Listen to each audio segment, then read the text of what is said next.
ฝันตาจงนิจชายามราตรีคืนค่ำในยามนี้โอ้คนดีพี่จะกล่อมจ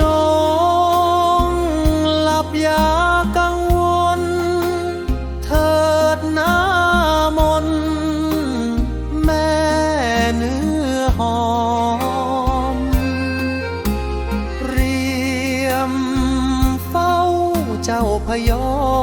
มรักถนอ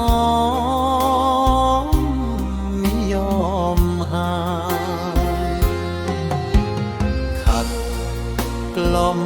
ด้วยลำนำแทนถ้อยคำย้ำบอกนางรักเจ้าแม่นวลพรางไม่รู้สาจืดจางใจอย่าโศกคิดอาวรณ์เถิดจงนอนให้สบายยามนี้พี่เคียงกายไม่ห่างหายไปจากเธอ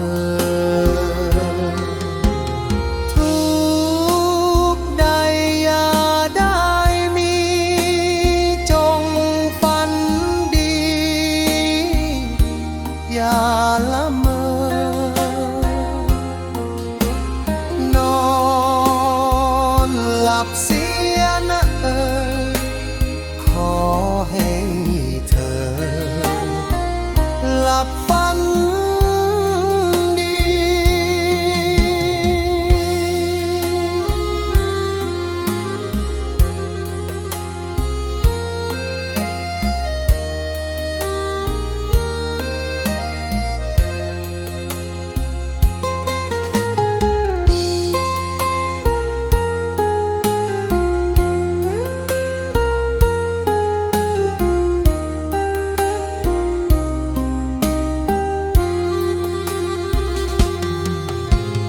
อย่าโศกคิดอาวรณ์เถิดจงนอนให้สบายอย่า